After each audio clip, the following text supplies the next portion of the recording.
హల్లెలూయా. ఈ రాత్రి కాల సమయంలో మనకు గణేష్ గృహంలో చేరి పవిత్ర నామాన్ని పంపించారు. కాబట్టి ప్రభుకి స్తోత్రం కలుగును. హల్లెలూయా. హల్లెలూయా. ఇక్కడ కూడా మీ యొక్క ఆత్మ నింపండి. ఓ ప్రభు, మరి ఆది నుంచి అంతవరకు మీరే నాయకుడిగా ఉండి నడిపించండి. అదేవిధంగా మరి సహోదరుడు చెప్పినటువంటి ఆ సాక్ష్యాన్ని బట్టి కూడా మీకు నాకు చెల్లిస్తున్నారు. కుటుంబాన్ని కూడా బలపరిచింది. అనేక అనేక అనేక ప్రమాదాల నుంచి, అనేక సమస్యల నుంచి మరి మీరు కుటుంబాన్ని మీరు తప్పించారు. దానికి మేము అందరము సాక్ష్యమైనాం. ఈ గొప్ప సమయంలో మరి ఈ యుద్ధంలో ముగింపు సమయంలో మేమున్నాము. కాబట్టి ఏ సమయంలో సరే ఆ గొప్ప ఎత్తబాటులో మేము కలవబోతున్నాం మా ప్రభు.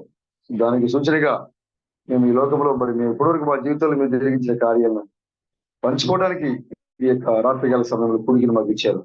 అందుని బట్టి మీకు వందనాలు చెల్లిస్తున్నాం. జరగబోయే కార్యక్రమాన్ని ఆది నుంచి అంతవరకు మీరే నాయకుడిగా ఉండి నడిపించి మహిమ ఘనత ప్రభావాలు పొందుకోవడమని మా విమోచకుడైన క్రీస్తు బ్రహ్మణం నామంలో ఈ ప్రార్థన ఇచ్చున్నాం మా ప్రభువు. ఆమేన్. మహాదేవుడును మన యొక్క విమోచకుడైన క్రీస్తు బ్రహ్మం నామములకు ఇప్పుడు ఎల్లప్పుడు నిత్యము స్తోత్రములు కలిగిన గాక. మన సహోదరుడు రమేష్ గారు చెప్పినట్లుగా ఈ ప్రాంతం నుండి మన చర్చికి దేవాలయానికి రావాలంటే ఈ 40 కిలోమీటర్ల ప్రయాణంలో 18 సంవత్సరాల నుంచి 2 సంవత్సరాలు కాదు, 18 సంవత్సరాల నుంచి, అది వర్షాకాలం కావచ్చు, శీతాకాలం కావచ్చు, వేసవి కాలం కావచ్చు, అది ఏ సీజన్ తో సంబంధం లేదు. 4 రోజులు అయితే ఉదయమే లేవాలి, తగిన విధంగా పనులు సమకూర్చుకోవాలి, బండి మీద దూరం రావాలి, బండి మీద ముగ్గురు రావాలి. అది చాలా ఇబ్బందిగా ప్రయాణం. వర్షాకాలం వచ్చినప్పుడు ఆరాధన సమయంలో ఎన్నోసార్లు పూర్తిగా వర్షానికి తడిసిపోయి బైబిల్ మాత్రం తడిసిపోగల సహోదరుడు కుటుంబంలో కలిసి మందిరానికి రావడం మనం చూసాం. మనం దాని సాక్షులం. మరి అనేక సార్లు ఈ ప్రయాణంలో ఈ బండి ఇప్పుడు కొత్త బండి వాడుతున్నాడు. కొత్త బండి అంటే కొంచెం లేటెస్ట్ బండి వాడుతున్నారు. అంతకుముందు పార్లమెంట్ ఉండేది, అది ఎక్కడ పడుతుంది టైర్లు పచ్చదు, టైం ఉండిపోయేది, టైర్లు ఉండిపోయేది, మచ్చలు పడిపోయేది, ఇబ్బంది పడేది. దాన్ని తోసుకుంటూ వెళ్ళి మంచిగా ఇచ్చుకోవటం. మరి ఆ తర్వాత మళ్ళీ అక్కడి నుంచి రావడం చాలా ప్రయాస. నిజంగా సహోదరుని యొక్క ఆ యొక్క దేవుని కొనుక్కుంటున్న ఆసక్తిని గమనించినప్పుడు నాకు అప్పుడప్పుడు చాలా సంతోషం అనిపిస్తుంది. ఎప్పుడన్నా సంవత్సరానికి ఒకసారి 2 సంవత్సరాలు పెడితే ఇక్కడ రావడానికే మనం సమయానికి రాలేకపోతున్నాం. ఈరోజు మనం ఉదయం ఉంటాం అనుకున్నాం, మనం చూస్తే నేను అయిపోయింది రాలేకపోయాం. కానీ మన సహోదరుడు మన కుటుంబంతో ఒక్కొక్కసారి బండిలో పెట్రోల్ లేకపోయి డబ్బులు లేకపోవచ్చు, అయినా కూడా అదేమి ఆటంకంగా అనిపించబడదు. బండి ప్యాచీలు పడి ఆగిపోవచ్చు, కానీ మళ్ళీ వారం అదేమి ఆటంకంగా అనిపించలేదు. రహదారులు బాగోకుండా ఉండకపోవచ్చు, కానీ అది ఆటంకంగా లేకపోవచ్చు. అనేక సార్లు నాకు తెలిసి చాలా సార్లు బండి స్కిడ్ అయ్యి ఏదో వెనక నుంచి వాహనం రావడం, ఏదో ఒకటి పశువుల నుంచి సందర్భం, ఏదో ప్రమాదం, భయంకరమైన ప్రమాదం జరిగిన సందర్భంలో ఇటీవల కూడా మరి ఫ్యామిలీ అంతా కూడా మన కారుకి తగిలి మరి పడిపోయారు. పరిశుద్ధ ప్రేమ ఈ సమయంలో మరి ప్రశస్తున్న సభ్యులు లక్ష్మణ్ గారు కుటుంబంలో 3 దినాలుగా మాతో ఉంది. మరి ప్రయాణం చేస్తున్నారు. అదేవిధంగా దేవాజీ బ్రదరు ఎందుకంటే చాలా ప్రయాసంతో ప్రయాణం, చాలా దూర ప్రాంతం, చాలా దూర ప్రాంతం నుంచి ప్రభు కేవలం వాక్యంతో తెలుసు. ఇలాంటి సహోదరులు మీకు కలిగినందుకు ఎంతగానో సంతోషపడతాను. వారి యొక్క ప్రేమ సహవాసాన్ని మాతో పంచుకొని వారికి తిరిగి వారి యొక్క సొంత గృహాలకు వెలిచినగా ఒక బలపరచండి, స్థిరపరచండి. ఓ ప్రభు, ఓ మేము మరలా నిత్యత్వం కూడా కలిసిపోతున్నామని ఆనందంతో వారి సహోదరులు పెడుతున్నారు. మేము కూడా వారిని సాగనంపుతున్నాము ప్రభు. కాబట్టి వారి క్షేమకరంగా వారి ప్రయాణంతో కూడా మీకు కాపుదల ఉంచండి. క్షేమకు ప్రయాణం చేసే వరకు తొందర కాపుదల మీరు వారితో ఉంచండి. ఓ మరి సహోదరులు మరి సిస్టర్స్ తర్వాత జీవించండి. భార్యలు ఓ మరి సహోదరి మరి నూతనముగా ఈ యొక్క సందేశాన్ని ఎదిగినారు.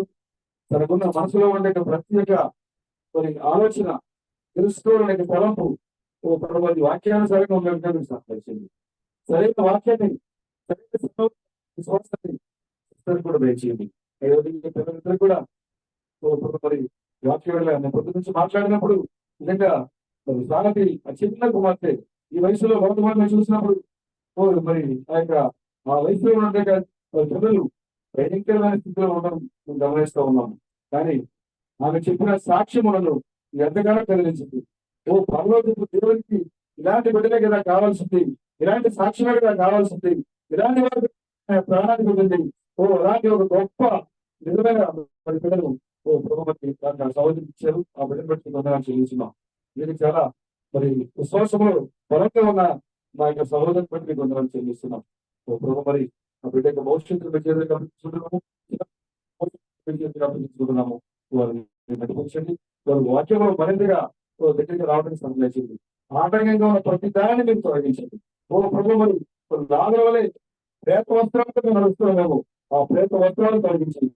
వేగముగా విశ్వాసంలో పరిస్థితి వేగపడి ఓ పక్షుల వేగంగా ఓ రెక్కలు చాచి పైకి విశ్వాసాన్ని మారు ప్రయాణాన్ని బలపరిచి మీరు మహిమ ఘనత ప్రభావం పొందుకుంటుంది. విమోచకుడైన క్రీస్తు పరిణామం చేసిన నామములో ఈ ప్రార్థన ఇచ్చిన ప్రభుత్వం.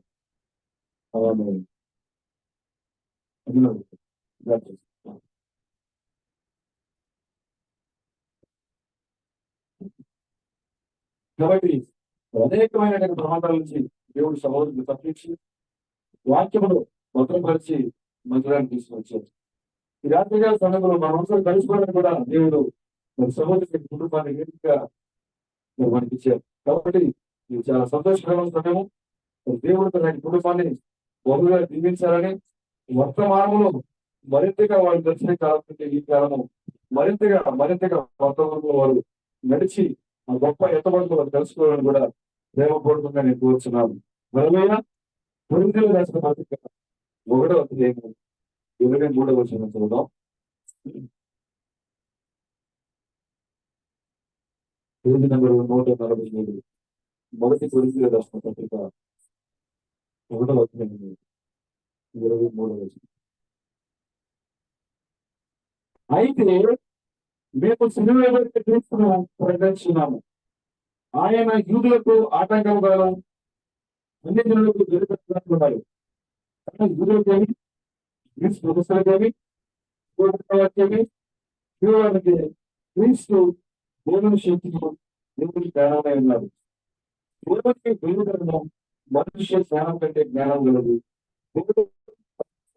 మనుషుల బలం కంటే బలమే.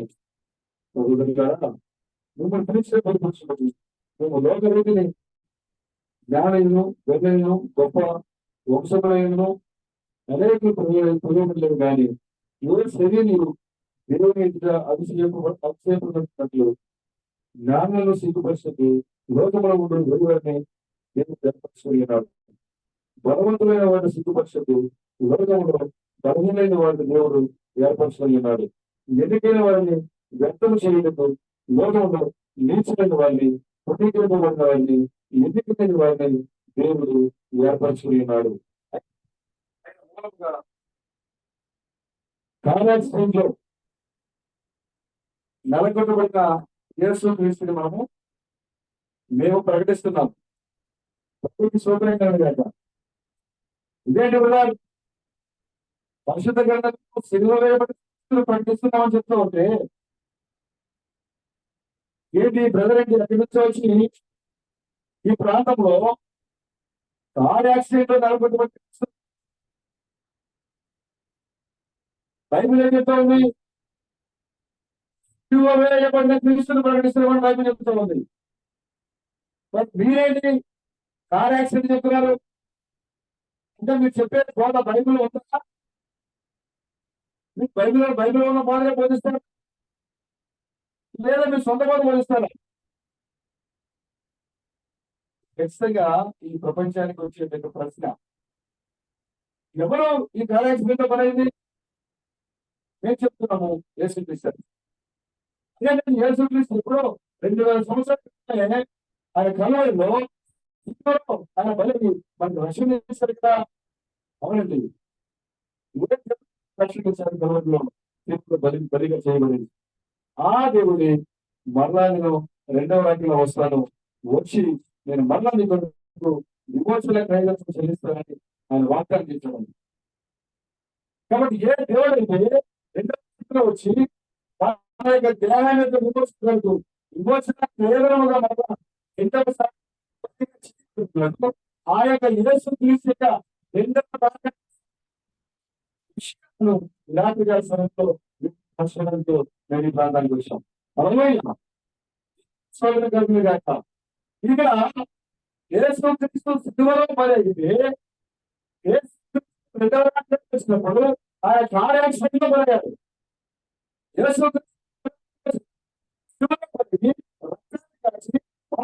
వాళ్ళని ఒక లక్ష చూపించడానికి ఈ లక్షల మనలను ప్రలోభనం తీసుకోవడానికి ఆయన మరల దేహ సంబంధమైన విమోచనగా యువకుడికి రావాలని బయట లేఖనాల ప్రకారంగా ఈ రాత్రి గారి సమయంలో మేము చెబుతున్నాము. యేసు తెలుసుకోవాలని నుంచి రెండోసారి మన విమోచన ప్రయత్నముగా నలగొట్టుబట్టి మనకు రక్తానికి మార్చి మనం విమోచించి మనకి పరలోకానికి వారసులకు మార్చారని బహిరంగముగా మేము ధైర్యముగా మేము ప్రకటిస్తూ ఉంటాం. అలా ఇది మా సొంత ఉద్దేశంతో సొంత జ్ఞానంతో బోధించే బోధ కాదు. పరిశుద్ధ ఏదైతే బోధించుతో అభ్యర్థులు ఏదైతే మాట్లాడారు, మన పిల్లలు ఎవరైతే మాట్లాడారు, మన అభ్యర్థులు ఏదైతే బోధన చేస్తారో ఆ పునాది యొక్క ప్రధానాన్ని మేము పూర్తి చేస్తూ ఉన్నాం. అలాగే అపోస్తలులు చేసిన పునాది యొక్క ప్రధానాన్ని మేము పూర్తి చేస్తూ ఉన్నాము. మా సొంత మాటలు, సొంత ఉద్దేశాలు, సొంత జ్ఞానం కాదు అని దేవుని యొక్క వాక్య నెరవేర్పుని సమయంలో బహిరంగంగా తెరచి ఈ లోకం ముందు పెట్టడానికి దేవుడు మమ్మల్ని లోకం పంపించేవాళ్ళని. హల్లెలూయా. కాబట్టి లోకము వినని పోతాం, లోకము గ్రహించని పోతాం. ఆ పెద్ద పెద్ద పండితులు అతి సాధారణ చెప్పడానికి మేము ఇక్కడికి వచ్చాం. అవునగా బలమైన చెప్పు ఏమనుకున్నాడు ఆయన? చూడండి ఒకసారి 26వ వచనం చూడండి, మొదటి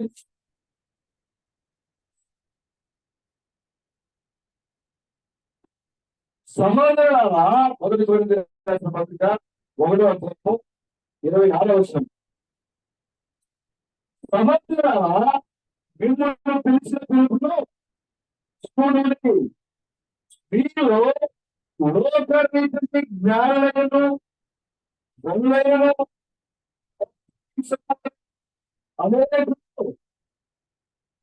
పడలేదు. ఏంట పరలోక రాజ్యానికి వెళ్ళడానికి గొల్లలను గొప్ప వంశం గలవారైనను మీరు లోకరీతిని జ్ఞానులైన వారిని దేవుడు ఎన్నుకోలేదు. జ్ఞానమైన వారిని దేవుడు ఎన్నుకోలేదు. గనులైన వారిని దేవుడు ఎన్నుకోలేదు. గొప్ప ఘనమైన వంశంలో ఉన్నవారిని దేవుడు ఎన్నుకోలేదు. ఈ పిలుపుని చూడండి, దేవుడు ఎవరు పిలుస్తున్నాడు? గనులు గారిని పిలిచాడు దేవుడు, జ్ఞానులు గారిని దేవుడు పిలిచాడు. అల్పులైన వారు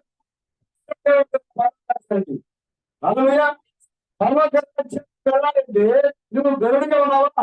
నువ్వు అర్హత లేదు నీకు. నువ్వు జ్ఞానిగా ఉన్నావా? నీకు నువ్వు బలమైన వాడిగా ఉన్నావా? నీకు అర్హత లేదు. ఎవరైతే అల్పమైన వారు ఉన్నారో, ఎవరైతే ఎన్నికైన వారు ఉన్నారో, ఎవరైతే నీచమైన వారు ఉన్నారో, ఎవరైతే వారు మాత్రమే పరలోక రాజ్యానికి వెళ్ళడానికి పిలువబడిన వారు. హల్లెలూయా. జ్ఞానం లేనండి, పండితులు లేనండి, విద్యావేత్తలు లేనండి, గొప్ప వంశం వారు లేనండి. వీడు ఎవరు పిలిచాడు? ఇక్కడ చూసిన వాళ్ళందరూ కూడా సాధారణమైన పరిస్థితి. అందుకే జనులు ఎవరు లేరు ఇక్కడ. ఒకవేళ ఉంటే కనుక వాళ్ళ వాక్యం అర్థమే కాదు. అందుకోసం అందరూ చూడండి తొందరగా ఆ పౌరులు మాట్లాడుతూ చూడండి ఇక్కడ. ఏ శరీరము దేవుని ఎదుట అతి శరీరపడుతున్నట్లు జ్ఞానం సిగ్గుపరచకు లోకంలో ఉన్న దేవుని వారిని దేవుడు ఏర్పరచి ఉన్నాడు. బోధకులను సిగ్గుపరచాలి దేవుడు. నాకు అంతా తెలుసు, నాకు అన్ని తెలుసు అనుకున్న వాటిని సిగ్గుపరచడానికి అసలు ఏం చదువు లేదు. చూడండి, మొదటి వాక్యం సమయంలో ఏం జరిగింది? కైప ధర్మశాస్త్ర బోధకుడు, ధర్మశాస్త్రాన్ని ఆదరించి అంతవరకు క్షుణ్ణంగా చదివిన ఒక వ్యక్తి, ధర్మశాస్త్రాన్ని ఎక్కడైనా కూడా చెప్పిన ఒక ప్రధాన యాజకుడు ఆయన. కానీ ప్రధాన యాజకుడైన కైపాకి తెలియని విషయాలు, చదువు లేని విద్య లేని పాములైన పేదలకు తెలుస్తూ ఉన్నాయి. కైప నిరంతరంగా కైప మెస్సియా లేడు, మెస్సియా రావాలి, ఏ సేవలు అబద్ధీకుడని యేసును తృణీకరిస్తూ ఉన్నాడు. కానీ చదువు లేని పేదలు ఇదిగో యేసే క్రీస్తు ఉన్నాడు అని గురించాడు. అలాగే అంటే జ్ఞానులను సిగ్గుపరచకు దేవుడు ఎవరు చేస్తున్నాడు? ఆయన వెర్రివారిని, జ్ఞానం ముందు వెర్రివారిని పెట్టాడు. జ్ఞానం యొక్క జ్ఞానము తినదైపోతుంది వెర్రివారి ముందు. అలాగే అదేవిధంగా బలమైన వాడిని సిగ్గుపరచకు. ఎవరు తింటున్నాడు? ఆయన బలహీనమైన వాడిని ఎంటున్నాడు. ఆయన బలమైన వాడిని, బలవంతుడిని, నాకు అంతా తెలుసు, అన్ని చేయగలను అనుకున్న బలమైన వాడిని సిగ్గుపరచడానికి దేవుడు ఎవరు అనుకున్నాడైనా? బలహీనమైన వాడిని అనుకున్నాడని. ఎన్నికైన వారిని వ్యర్థము చేయుటకు. చూసారా, ఎవరైతే మా మా మా కుటుంబము చిన్న వయసు చిన్నప్పటి నుంచి కూడా మేము దేవునికి వెళ్తామండి, మందిరానికి వెళ్తామండి, దేవుని ఆరాధిస్తామండి, దేవుని గురించి తెలుసుకుంటామండి అని చెప్పేవాళ్ళు ఎవరైతే ఉన్నారో ఆ ఎన్నికైన వారిని వ్యర్థపరచకు.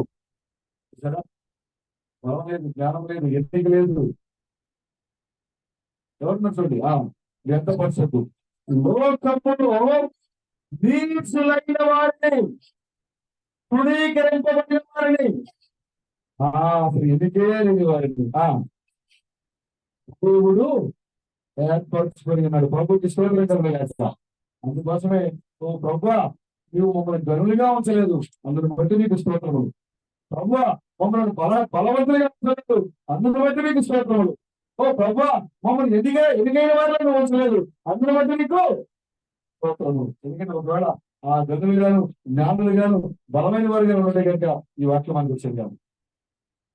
ఈ వాక్యం నీ ఎద్దకు వచ్చింది అంటే నువ్వు నీచుడిని, తిరస్కరించబడిన వాడిని, చూసారా, వీటి ఎన్నికలైన వాడిని, ఎన్నికలైన వాడి కాబట్టి, నీచుడు కాబట్టి, అల్పుడు కాబట్టి ఈ వాక్యము నీవు ఎక్కడుంటే అక్కడికి ఎదుర్కొంటూ నీటికి వచ్చింది ఈ వాక్యం. ప్రభుత్వ స్తోత్రం చేస్తాం.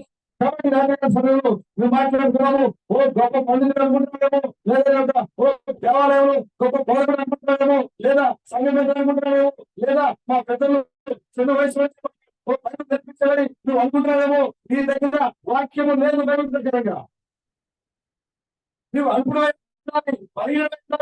నువ్వు నిజంగా ఈ లోకంలో ఎలాంటి జ్ఞాని కానీ నువ్వు ఉండకూడదు రావాలంటే. నాకు అంతా తెలుసు నువ్వు అనుకుంటున్నావేమో. నువ్వు అనుకుంటే నువ్వు ఏమీ తెలియదు దేవుని విషయంలో. నాకు అంతా తెలిసిన దేవుని విషయంలో నీకు ఏమీ తెలియదు. ఎందుకంటే ఆయన అనుకూలైన వారితోనే మాట్లాడుతున్నాడు, ఆయన సామాన్యులతోనే మాట్లాడుతున్నాడు. ఆయన మొదటి దాకా వచ్చినప్పుడు ఆయన సామాన్య మందిగా వచ్చాడు. ఆయన నేరుగా దేవుడి ఇంట్లోకి వెళ్ళలేదైనా, లేదా అన్న కైప మరి యాజకుడి ఇంట్లోకి ప్రధాన ఇంట్లోకి వెళ్ళలేదైనా. ఎక్కడికి వచ్చాడు ఆయన?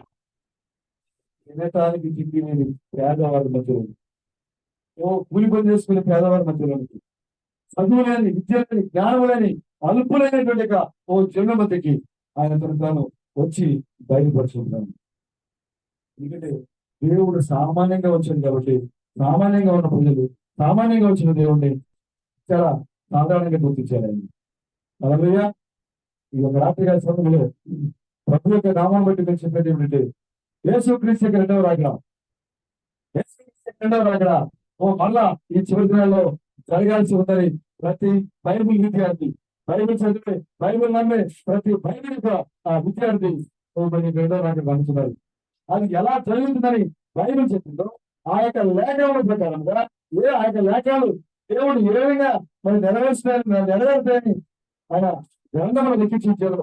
ఆ లేఖనాల ప్రకారంగా దేవుడి రాత్రికాల సమయంలో యేసు క్రీస్తు రెండవ రాకడ కూర్చోబెట్టి 2000 సంవత్సరాల క్రితము సిలువలో బలి అయిన క్రీస్తును ప్రకటిస్తున్నాడు. కానీ మేము ప్రకటిస్తున్నాము కార్ యాక్సిడెంట్ లో క్రీస్తుని ప్రకటిస్తున్నాము. ఆయన మళ్ళా రెండోసారి లోకానికి వచ్చాడు. ఆయన ఎందుకంటే నీ నా విమోచన క్రయం కొరకు ఆయన కార్ యాక్సిడెంట్ లో బలి అయ్యాడు. ఈ విషయం ఎలా తెలిసింది? ఆయన బలి అయ్యారు, సమాధి చేయబడ్డారు, సమాధి జయించారు అనే విషయం ఎలా గ్రహించగలుగుతాం? ఒకసారి చూడండి లూకా సువార్త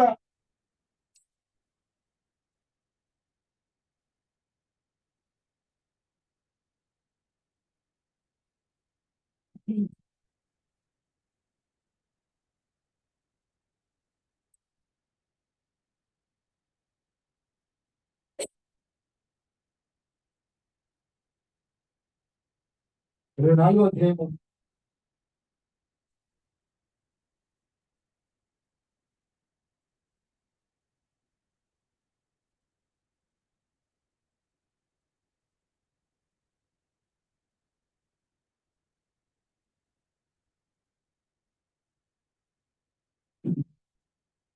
13 దీనితో ప్రయత్నించండి. లూకా సువార్త 24:13. ఇదిగో ఆ ఆమె దూరమున్న ఎమ్మాయను ఒక గ్రామము గురించి జరిగిన ఈ సంగతులను గురించి ఒకరితో సంభాషించుకుంది. ఇక్కడ యేసుక్రీస్తు వచ్చారు, 3,000 సంవత్సరాల పాటు పరిచయం చేశారు.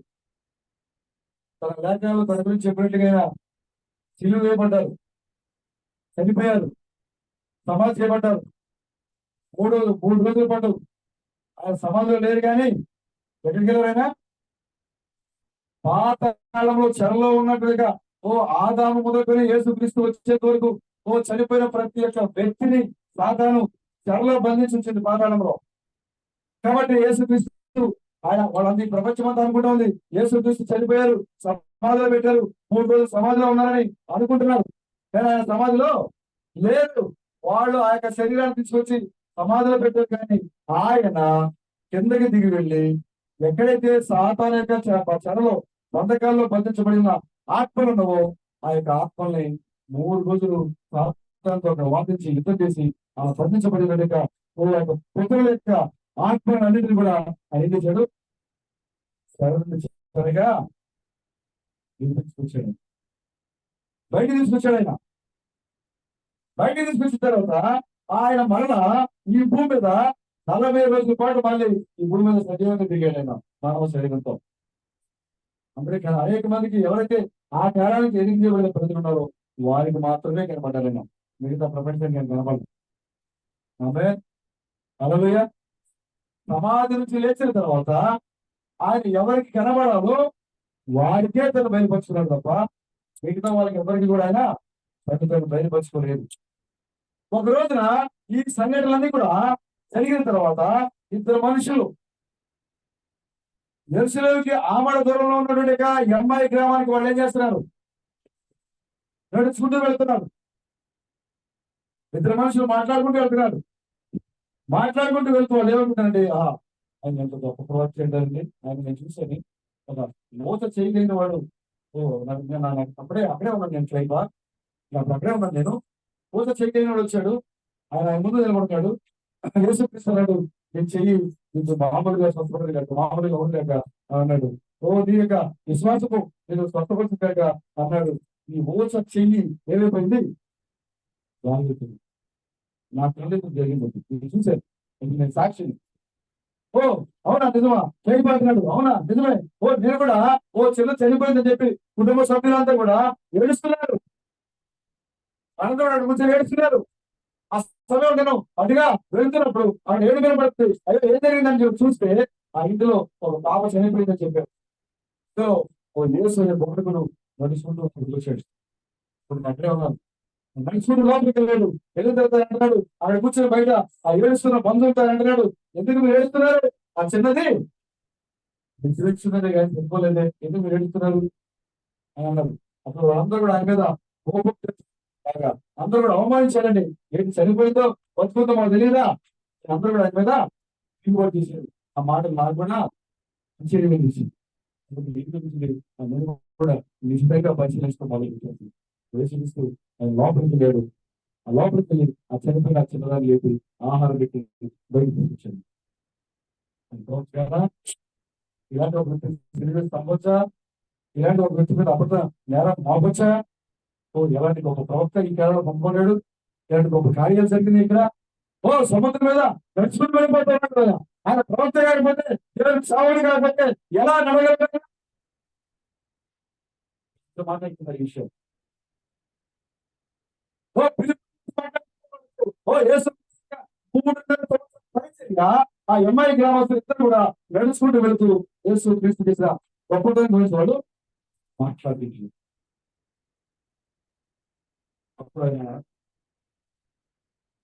కొంత మరుగు చేసుకుని వారి మధ్యలోకి వెళ్ళారు. మరుగు చేసుకుని ఎవరు వెళ్ళారంటే ఆ అమ్మాయి గ్రామస్తుల ఇద్దరు మధ్యలో ఎవరు వెళ్ళారు? హల్లెలూయా. యేసు క్రీస్తు వెళ్ళారు. ఇద్దరు మధ్యలో వెళ్ళి అడుగుతున్నారు, ఏంటంటే మీరు మాట్లాడుకుంటున్నారు అడిగారు. ఏంటా నువ్వు ఇక్కడ నివాసం అయ్యింది, ఇక్కడ నువ్వు బస్ చేస్తూ ఇక్కడ ఇటీవల జరిగిన సంగతి నీకు తెలీదా? అవునండి. ఏంటి ప్రెసిడెంట్ నేర్చుకొచ్చి నీకు తెలీదా? ఓ యూదులు ఎడల చేసిన ఆ యొక్క అన్యాయమైన చర్య నీకు తెలీదా? అప్పుడు ఏమంటున్నాడు? ఓ ఆ ఏసు అని చెప్పండి. అందుకే ఎవరు ఏసే ఆయన గురించి నాకు కొంచెం చెప్పండి, ఏ గురించి చెప్పండి. అప్పుడు వాళ్ళు అంటున్నారు, ఓ ఆ యేసు గురించి నీకు తెలియదా? ఆ యేసు ఎలాంటి వాడు? ఆ యేసు చూడడానికి మానవుడిగా ఉన్నాడు. ఆ యేసు చనిపోయినప్పుడు లేస్తున్నాడు. ఆ యేసు దగ్గరికి గుడ్డి వాడిని తీసుకొస్తే నడుచుకుంటూ, ఆ యేసు దగ్గరికి గుడ్డి వాడిని తీసుకొస్తే చూపుడు వెళ్ళిపోతున్నాడు. ఆ యేసు చేయని కార్యం ఏమీ కూడా లేదు. ఆయన ఈ కాలపు ప్రవక్తగా ఉన్నాడు. అవునా జరిగేది యేసుక్రీస్తు మాట చూడొచ్చు. అలాగే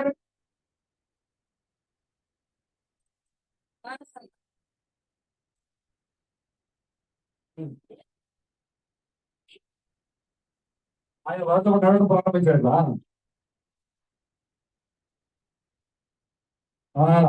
వాళ్ళు యేసు వారితో నడుస్తున్నా కూడా వాళ్ళు ఎందుకు గుర్తుపట్టలేకపోయారు? వాళ్ళు ఆయన యేసు అనే సంగతి వాళ్ళకి మరుగు చేయబడింది. ఈ కాలంలో కూడా మెస్సియా మనతో పాటు నడుస్తుంటే మనం ఎందుకు గుర్తుపట్టలేకపోతున్నాము? ఆయన మెస్సియా అని గుర్తుపట్టకుండా మన కన్నులు ఏమైపోయినాయి? మూసివేయబడ్డాయి.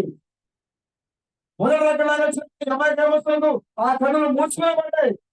యేసు వారితో ఉన్నాడు, వారితో మాట్లాడుతున్నాడు, వారితో నడుస్తున్నాడు, కానీ వారి యొక్క కన్నులు మూసివేయబడ్డాయి. అసలు వచ్చారు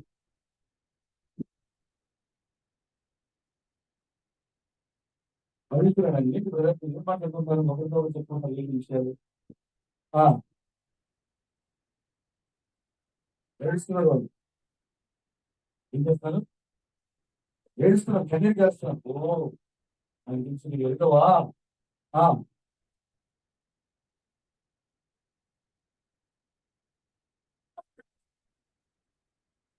నువ్వు ఒక్కడికే తెలియదా ఇది జరిగిన అన్యాయం? నీకు ఇక్కడ ఇక్కడ బస్ చేస్తున్నావు, నీ ఊళ్ళో ఉంటున్నావు నువ్వు. ఎవరు అడుగుతున్నాడైనా? ఎవరినైతే అన్యాయంగా చంపేశారో, ఎవరైతే ఈ రాజు మా వద్దని తిరస్కరించారో, ఎవరైతే అబద్ధ బోధనలు పుట్టారో, ఎవరైతే ఇతరు ప్రజాంశము ఎవరైతే ప్రవక్త అయితే ఆ మెస్సియాతో ఈ ప్రేమ మాట్లాడతారు. ఏమని? నువ్వు ఎరుసలేములో బస చేస్తూ ఇక్కడ జరిగిన సంగతి నీకు తెలియదా? నీ ఒక్కరికి తెలియవా? మా అందరికీ తెలుసు కదా ఇక్కడ, నీకు తెలియదా ఎవరు? ఓ మీరు ప్రభుకి స్తోత్రం కదండి. హల్లెలూయా. ఎందుకన్నా కదా నీకు తెలీదా? మాట్లాడేది ఎవరు? ఆయనతోనే అంటున్నాడు. ఆయన ఏమన్నా చూడండి ఇక్కడ.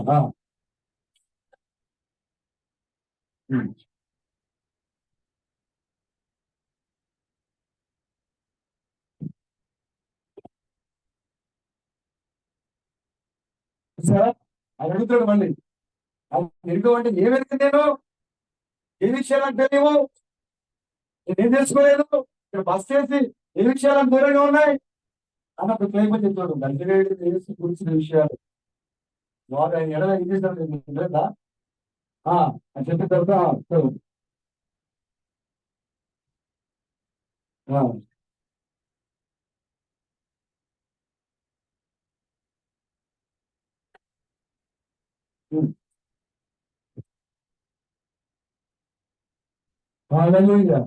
వాళ్ళకి అర్థమైపోయింది ఆయన ఎవరని, ఇశ్రాయేలీయుల విమోచకుడు.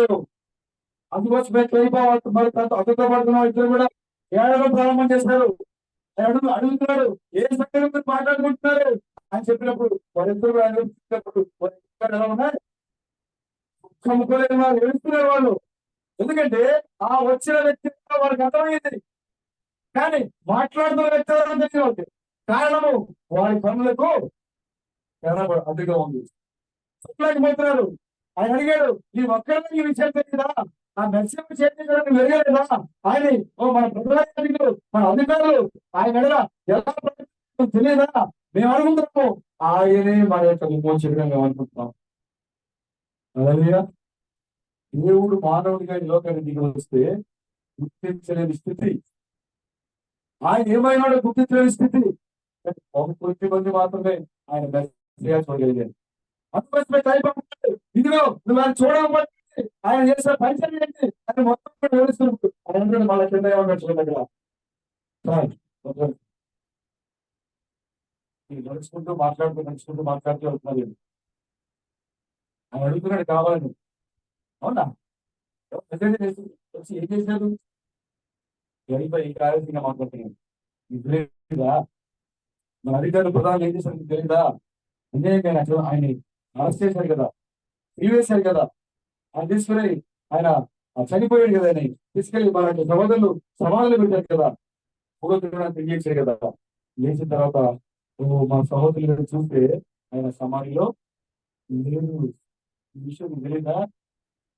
భయపడుతున్నాడు, ఆవేశంగా మాట్లాడుతున్నాడు. ఆయన అంటున్నాడు అప్పుడు, ప్రవక్తల మాటలు నమ్మని మంత్రమతులారా. దేవుడు ఏం చెప్పాడు? ప్రవక్త మానవుడిగా ఎలా కనిపిస్తాడు? మానవుడిగా ఎలా కనిపిస్తాడు? ఆయన ఏం చేస్తాడు? మానవుల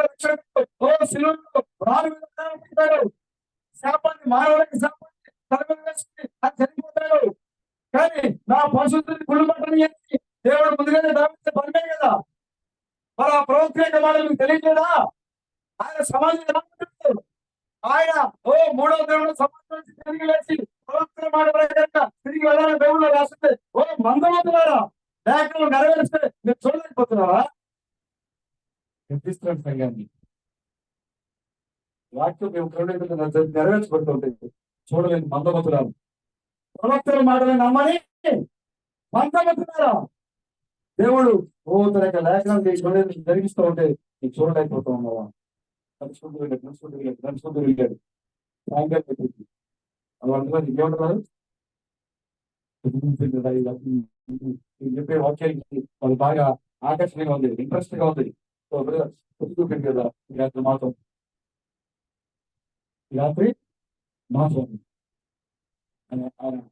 వాళ్ళందరికీ బయటకు వచ్చి వచ్చాడు. సాయంకాలం వచ్చాడు, నడుచుకుంటూ వచ్చాడు. ఆ తర్వాత వాళ్ళు అక్కడ కూర్చొని లోపలికి వెళ్ళి రొట్టె నుంచి వారికి ఇచ్చాడండి. అదే సమయం బ్రదర్, రాత్రి సమయం, సాయంకాలం సమయం లోపలికి కూర్చున్నాడు. ఆ రాత్రి సమయంలో ఆయన రొట్టె తెరవబడగా వారి యొక్క కన్నులు తెరవబడ్డాయి. ఆయన ఎవరు? ఆయన ఏమనుకుంటున్నాడు? ఆయన ఎవరికి వస్తుంది బయలుపరుచున్నాడు ఆయన. ఈ యొక్క ఆయన ఎవరు? ఆయన ఏమంటున్నాడు? అత్యున్నత ఆయన బయలుపరుచుకున్నాడు. ఆయన భక్తులు గెలిచాడు, వాక్యాన్ని గెలిచాడు. ఇప్పుడు ఎవరు మనకు అర్థమైపోతుంది. అక్కడ రొట్టెలు గెలిచాడు, ఆహారాన్ని గెలిచాడు. ఇక్కడ వాక్యాన్ని గెలిచాడు. ఇక్కడ ఈ రాత్రిగా సమయంలో మనకు అర్థమైపోయింది. అప్పుడు అనుకుంటున్నా ఇప్పుడు, ఓ ఎంతసేపు నాతో మాట్లాడింది మెస్సియానా? ఓ వేరులో మాతో మాట్లాడింది మెస్సియానా? ఓ ఆయనతో కలిసి రక్షించుకోవచ్చు మేము అనుకుంటున్నాము. ఆయన ఇంకా వేరు ఆ సమాజం మాట్లాడింది అమ్మని అంతమందిరా తెలుస్తున్నాను మమ్మల్ని. ఆయనతో ఉన్నమ్మా మొదలు సాయంకాల సమయంలో దర్శించాడు, అర్ధరాత్రి సమయంలో బయటపరుస్తున్నాను. కాబట్టి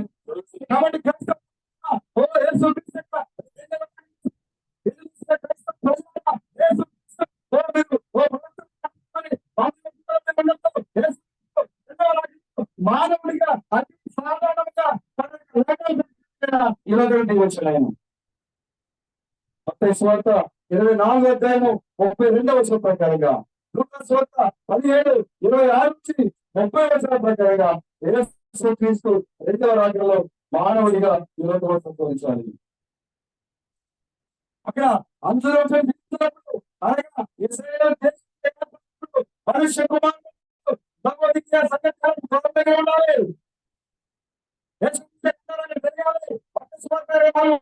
ప్రకారంగా ఓ అది చూస్తే ఇప్పటికే జరిగిపోయి ఉండాలి. కానీ యేసు వచ్చి వెళ్ళిపోయిన తర్వాత కూడా ఓ ఈ లోకం గుర్తించలేకపోవడం అనేది చాలా విచారకరము. పౌరులు అంటారు, ఈ సంగతులు మీరు ఎదుర్కొ కూడా నాకు ఆశ్చర్యంగా ఉన్నది అంటారు. తెల్లారు లేస్తే బైబిల్ చదువుతారే, ఉదయం నుంచి సాయంత్రం దాకా ఎక్కడ పనిచేస్తున్నాడు బైబిల్ చూస్తూ ఉంటారే. బైబిల్ చదివే మీరు మెస్సియా వచ్చి వెళ్ళిపోతే తెలుసుకోకపోవడము మాకు ఆశ్చర్యంగా ఉంటుంది. ఎందుకంటే మేము అల్పులము, మేము జ్ఞానులే కాదు, మేము బోధకులం కాదు, మేము ఎవరము అల్పులము, సామాన్యమైన వారము. మీరు బోధకులు, జ్ఞానులు, పండితులు అభిప్రాయాలను కూర్చోగా ఓ మరి పరిశీలి శాస్త్ర పరిశీలి మీకు బైబిల్ అంతా తెలుసు. కానీ ఆ బైబిల్లో రాయబడిన మెస్సియా మీ మధ్య వస్తే గుర్తించుకోవడం మాకు ఆశ్చర్యంగా ఉంది. మేము తప్పుకోవాలి, ఎందుకంటే మా బైబిల్ తెలియదు. కానీ మేము గుర్తించాము, మేము తప్పుకోవాలి. కానీ అల్పులైన మనము, పునీకరించబడిన వాడు, నీచులైన మనకు ఆయన తన యొక్క రెండవ రాత్రి బయలుపరుచుకున్నాడు. కదా ఈ అమ్మాయి గ్రామస్తులకి ఇద్దరు కూడా వాళ్ళకి అర్థం కాలేదు. కానీ వాళ్ళకి తెలిసిన విషయమో ఒకే విషయమో అదేంటండి, వచ్చాడు ఆ మెస్సియా మన ఆయన అనేక కార్యాలు చేశాడు, అనేక అద్భుతాలు చేశాడు. ఈ దీనికి మేము సాక్షిగా ఉన్నాము. ఆయన మెస్సియా మేము అనుకుంటున్నాము, ఆయన విమోచకుడు మేము అనుకుంటున్నాము, ఆయన ప్రవర్తన అనుకుంటున్నాము. అలాగా ఎందుకంటే దేవుడు భూమి మీదకి రావాలంటే ఎలా రావాలైనా ప్రవర్తనగానే రావాలైనా. దేవుడు కదా, నేను పగ పట్టి ముందు వచ్చేస్తా, మీరందరూ నా వైపు చూడాల్సిందే, నేను నాకు తేజస్సుని మీరు చూడాల్సిందే అని చెప్పాలి. దేవుడు ఏర్పాటు చేసుకున్న మార్గము, ఆయన ఈ భూమి మీద సంచరించాలంటే, ఆయన ఈ భూమి మీద వాక్యాన్ని పంచాలంటే, ఆయన భూమికి రావాలంటే ప్రవక్తగానే రావాలండి. అందుకోసమే యేసుక్రీస్తు కూడా ప్రవక్తగానే పిలువబడ్డాడు. ఆ రోజుల్లో మొట్టవాని కుమారుడైన యేసు, నజరేతులో దిగిన యేసు, ప్రవక్త అయిన యేసు, దావీదు కుమారుడైన యేసు, ఇలా మనం ఏ విధంగా పేరు పిలువబడుతున్నామో ఆయన కూడా ఆ రోజుల్లో చాలా సాధారణమైన పేరుతో పిలువబడ్డాడు. తెలుపు అయిపోయింది, ఎవరు బయలుపరచబడింది కాబట్టి గొప్పగా చూస్తూ ఉన్నాం. కానీ ఆయన దినాల్లో ఈ పరిచర్య చాలా సింపుల్సిటీ, ఆమె చాలా సాధారణంగా వాళ్ళ కనుక దాటిపోయినక. కానీ శాస్త్రుల పరిస్థితి చదువులేదు, వాళ్ళ కన్నుల ముందు దాటిపోతున్న లేఖనాన్ని వాళ్ళు గుర్తించలేకపోయారు. కానీ ఆయన ఎప్పుడైతే అర్ధరాత్రి సమయంలో రొట్టెను గెలిచాడో, సాయంకాల సమయంలో వాళ్ళతో మాట్లాడుతూ అర్ధరాత్రి సమయంలో రాత్రి వేళల్లో రాత్రి సమయంలో ఆ రొట్టెను గెలుస్తున్నాడు, అప్పుడు ఈ అమ్మాయి యొక్క కన్నులు తెరవబడ్డాయి. ఓ క్రీస్తు బేడం మీద నామమైంది ఒక రీతి ఆయన పేరు ప్రకటన ఈ యొక్క లేఖలన్నీ కూడా మన కనుల రాసిపోతున్నాయి. ఇది ఆ లేఖనం మీకు అర్థం కావాలంటే ఈ రాత్రి గారి సమయంలో విలువబడిన రొట్టెలు మీరు పూజించాలి. ఏ రొట్టె అయితే మీ కనుల విలువబడుతుందో ఆ రొట్టె మీరు పొందించినప్పుడు మీ కనులు తెరవబడతా ఉంటాయి. అప్పుడు మీరు చూడగలుగుతారు, ఓ ఇంతకాలం అప్పుడు సహోదరుడు నువ్వు క్రీస్తా హల్లెలూయా. ఓ నేను అనుకున్నాను ఇప్పుడులాగా నేను ఎవరో అనుకున్నాను నేను ఈ ఒక మంచి ప్రసంగం మంచి పాస్టర్ అయినా జరుగుతున్నాను నేను, లేదా ఒక మంచి ప్రేమలైన ఒక అనుకున్నాను. కానీ నాతో పాటు చూసుకుంటూ నా ప్రసంగాన్ని అన్నటువంటి ఈ వ్యక్తి మెస్సియానా హల్లెలూయా. ప్రభుకి స్తోత్రం కలండి కదా. ఓ సహోదరులారా, అతి సాధారణముగా యేసుక్రీస్తుగా రెండవ రాకడ జరిగింది. యేసుక్రీస్తు తన యొక్క రెండవ రాకడలో లేఖనాల ప్రకారంగా మానవుడిగా కొత్త పేరుతో మళ్ళీ ఈ లోకానికి వచ్చాడు. ఆయన లూకా సువార్త 17 రాయబడినట్లుగా నా యొక్క రాక ఆయన స్వయంగా చేకూర్చాడు. ఆయన అంత్య దినాల్లో అనేక మంది వస్తారు. ఒక చూడండి లూకా సువార్త 17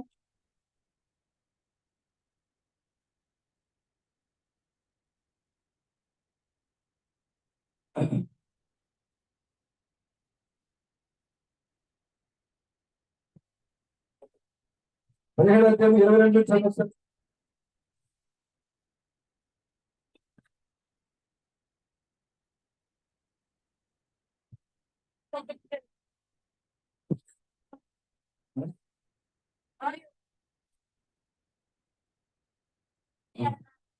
చూసారా, ఇదిగో ఇక్కడున్నాడు, ఇదిగో యేసు అక్కడున్నాడు, ఇదిగో యేసు ఇంట్లో ఉన్నాడు, యేసు సొంతలో ఉన్నాడు, ఇదిగో యేసు ఆ ఊర్లో ఉన్నాడు అని చెప్తే మీరు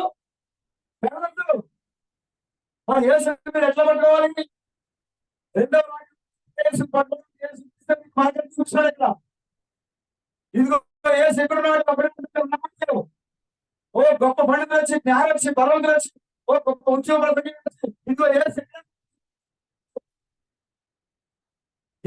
ఎక్కడ ఆయన ముందుకెళ్ళి తనకి స్థానం ముందు చూపించాడు. బయట మీరు అక్కడ ఉన్నాడని చెప్తే మీరు వెళ్ళదు, అమెరికా మీరు వెళ్ళదు, వెళ్ళదు, ఇండియాలో వెళ్ళదు.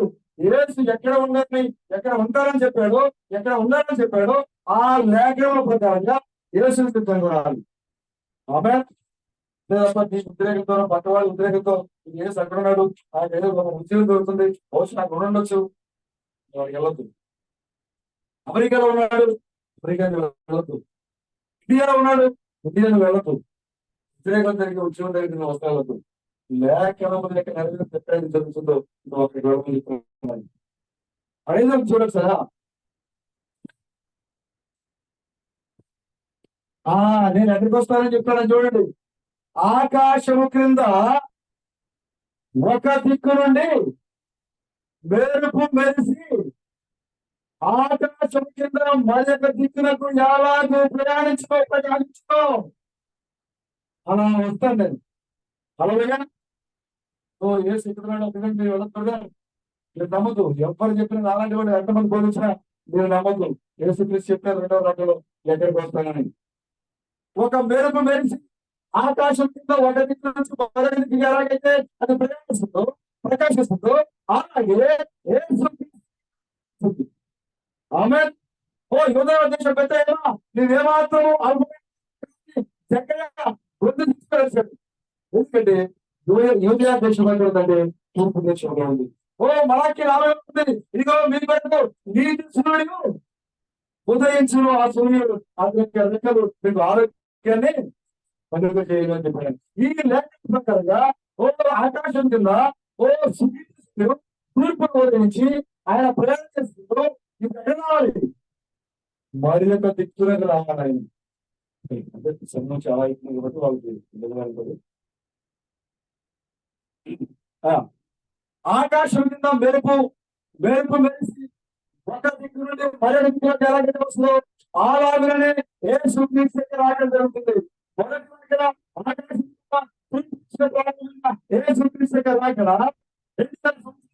ఆ యొక్క మెరుపు ప్రయాణం చేస్తూ మొదటి నుంచి వచ్చింది ఆపోజిట్ డైరెక్షన్ లో తూర్పున ఉదయించిన సూర్యుడు ఎక్కడికి వస్తాడు? పరలోకానికి వస్తాడు. కాబట్టి ఈ లేఖన ప్రకారంగా అక్కడ తూర్పున దర్శనం జరిగితే ఆ యొక్క నక్షత్రము ప్రయాణం చేసి ఆ సూర్యుడు ప్రయాణం చేసి 2000 సంవత్సరాల తర్వాత ఆయన పార్లమెంట్ దేశంలో హల్లెలూయా అమెరికా దేశంలో అదే ప్రయాణం చేసుకుంటూ వచ్చి అమెరికా దేశంలో మరణ ఆ సూర్యకిరణం మనకు కనబడతాయి. అంటే ఈ స్టేట్మెంట్ ప్రకారంగా మీరు రెండో రాజు కనుగొనాలంటే తూర్పు కనుగొనాలంటే రెండవ రాజులో పడమట దిశలో మీరు కనుగొనాలి. ఆయన పడమట దిశలో మీకు కనబడతాడు అక్కడ. ఎప్పుడు అంటే మరల జకర్య 14:7 ప్రకారంగా ఆ సమయమున అస్తమయ సమయమున మీకు వెలుతురు వస్తుంది. సాయంకాల సమయంలో ప్రకాశం రాబోతుంది. ఆ సమయమున జీవజలములు మనుషులటువంటి వారి ఎక్కడికి వస్తున్నాయి? పడమరకు వస్తున్నాయి. చూసి ఈ లేఖ ఆధారంగా యేసు క్రీస్తు రెండవ అక్కడ ఓ తూర్పు నుండి పడమరికి రావాలి. ఆ పడమరకు వచ్చినటువంటి ఆ యొక్క యేసు క్రీస్తు యొక్క ఆ వాక్యము, ఆ ప్రత్యక్షత ఏదైతే ఉందో అది హల్లెలూయా హల్లెలూయా. ఈ యొక్క చివరి కాలంలో యేసు క్రీస్తు జరగాలి బైబిల్ చదువుతున్న ప్రతి ఒక్క వ్యక్తికి తెలుసు. అయితే యేసు ఎలా జరిగిన విషయము ఎవరికి తెలియదు. యేసు తెలియదు, ఎలా వస్తారో ఎవరికి తెలియదు, ఎక్కడికి వస్తారో ఎవరికి తెలియదు. కానీ మనుషుల గ్రంథంలో యేసు క్రీస్తు ఎప్పుడు ఎక్కడికి ఎలా రాబోతున్నారో చాలా స్పష్టంగా చెప్పింది. ఆమె చెప్పినట్టుగా ఆ సుఖమైన గడియను నాకు తండ్రి తప్ప మనిషికి వాడేను ఎరుగుడు చెప్పబడింది. కానీ ఆయన ఈ యొక్క లోకాన్ని ఆయన ఉత్సవం వేస్తూ ఆ యొక్క రెండవ రాజ్యంగా మిగతా ఆ ప్రజలు గమనించకుండా ఎవరైతే ఎదురు చేయబడిన ప్రజలు ఉన్నారో వారు మాత్రమే గ్రహించగలిగినట్టుగా అనేకమైన లేఖనాలని విడిచిపెట్టలేదు. ఆమె యేసు క్రీస్తు రెండవ రాజ్యంలో వచ్చినప్పుడు ఎక్కడికి రావాలి, ఎలా రావాలి, మానవుడిగా రావాలా, మరి వ్యాపారుడికి రావాలా, ఆకాశంలోకి రావాలా, భూమి మీదకి రావాలా, ఆయన వచ్చినప్పుడు ఏం జరగాలి, ఏం జరుగుతుందని ఈ లేఖనాలు పరిశీలన చేస్తే కనుక ఆయన మానవుడిగానే భూమి మీదకి ఆయన రావాలని బైబిల్ చెప్తూ ఉంది. ఆ కాలంలో నోరు తెలియట్లుగా మనిషి రాకుండా జనుల యొక్క దృష్టి లోతు దినాలన్నట్టు అనడంతో ఒక లోతు మాత్రమే గుర్తొస్తాడు. కానీ అసలు లోతు బయటకు రావడానికి అబ్రాహాము నడుచుకోడు. ఆ రోజుల్లో లోతుతో పాటుగా అబ్రాహాము రంగం మీద ఉన్నాడు. ఆ అబ్రాహాము దగ్గరికి దేవుడు ఎలా రక్త మాంసాల దేహంలో దిగి వచ్చాడు. ఆమె ఇప్పుడు అదే విధంగా ఈ చివరి దినాల్లో అబ్రాహాము దగ్గర దిగి వచ్చిన దేవుడు ఈ చివరి దినాల్లో అబ్రాహాము తన సంఘంలోనికి మరలా ఆ ఎదయం మానవ శరీరంలో రక్త మాంసాల దేహంలో ఈ లోకానికి రావాలి. హల్లెలూయా. లేఖనం చాలా స్పష్టంగా చెబుతూ ఉంది. 2000 సంవత్సరాలుగా ఆ సంఘానికి లోబడిన దేవుని యొక్క నామము యేసు. ప్రతి ఒక్క వ్యక్తి కూడా 2000 సంవత్సరాలుగా యేసు చేస్తున్నారు. అయితే యోహాను ప్రకటన చివరి అపోస్తలుడు మరణము మరి పదసాక్షుల్లో ఒక నిజమైన ఒక అపోస్తలుడు ఆయన ప్రకటన గ్రంథాన్ని రాస్తూ 3:12, 2:15 నేను మరలా సంఘానికి ఒక కొత్త పేరు ఇవ్వబోతున్నాడు దేవుడు. ఇశ్రాయేలు ప్రజలు అంటున్నారు మా దేవుడు యెహోవా అంటున్నారు వాళ్ళు. కానీ బాప్తిస్మం ఇచ్చి యోహాను చెప్తున్నాడు దేవుని యొక్క నామం మార్చబడింది. మీ దేవుడు ఇదిగో లోక పాపం మోసుకొని పో దేవుని గొర్రె పిల్ల అని మా మానవుడిగా ఉన్న ఒక మనిషి జీవించాడు. ఇక మీద మీరు ఆయననే నిరీక్షించాలి అని మనం చెప్పడం వల్ల అప్పటి వరకు 4,000 సంవత్సరాలుగా మరి ఆరాధించబడుతున్న దేవుని యొక్క ఆరాధన స్థలం, దేవుని యొక్క నామము మార్చబడి మరలా కొత్త పేర్లు ఆరాధించినట్టు యేసు నామం అనేది 2000 సంవత్సరాల క్రితం ఆ కాలానికి అది కొత్త పేరు అయినది. అందుకోసమే అపోస్తలులు బోధిస్తుంటే వాళ్ళు ఏం చెప్పారు? యేసు నామమున ఎంత మాత్రమును బోధించవద్దు. ఎందుకని చెప్పారు మాట్లాడు? ఎందుకంటే మన దేవుడు ఎవరు? యెహోవా. కానీ పేతురు అపోస్తలులు ఏం చెప్పారు? యేసు ఇది బైబిల్ ఎలా మీరు బైబిల్ అమ్మాయి మీకు చెప్తారు బైబిల్ పెట్టండి. ఇది తప్పు. వాళ్ళందరూ ఎదురు కట్టాలి, భయపెట్టాలి వెళ్ళి మీరు ఎంత మాత్రం కూడా ఈ కొత్త పేరైన యేసులో యేసు నామంలో మీరు ప్రాంతంలో ప్రార్థన చేయొద్దు, గుడికి జరిగించొద్దు, ప్రాంతంలో మీరు ఎలాంటి సమావేశాలు పెట్టొద్దు. ఎందుకంటే మీ బోధ తప్పైన బోధ, బైబిల్లో లేని బోధ అని అపోస్తలులే పట్టుకున్నారు ఆనాడు ప్రజలు. ఎందుకంటే ఆ యొక్క పేరు బైబిల్లో రాయబడలేదని. నేను కూడా ఈ చివరి సమయంలో ప్రకటన 2:17 ఒక కొత్త పేరు రాబోతుంది. ఆ కొత్త పేరులో దేవుడు సంఘానికి బయలుపరచుకోబోతుంది. ఆ కొత్త పేరు ఎవరైతే ఎరిగి ఉంటారో వారు మాత్రమే ఆయన నామాన్ని పొందుకోగలుగుతారు. ఆమె అందరి కోసం కాదు, కానీ ఎవరైతే ఎరిగి ఉన్నారో వారే పొందుకుంటారు. హల్లెలూయా. కాబట్టి ఒక క్రైస్తవ సహోదరు ద్వారా ఈ రాత్రికాల సమయంలో మేము ప్రభు యొక్క ప్రేమ బట్టి చెప్పింది యేసు క్రీస్తు రెండవ రాకడ మత్తయి సువార్త 24:32 ప్రకారంగా జరిగిపోయింది. దేవుడు మానవుడిగా ఈ లోకానికి దిగి వచ్చాడు. ఇజ్రాయేల్ జీవించినప్పుడు ఇజ్రాయేల్ యొక్క జెండా ఆ దేశం మీద ఎగురుతున్న సమయంలో మనకు వాగ్దానం చేసిన దేవుడు మెస్సీయా భూమి మీదకి వచ్చాడు.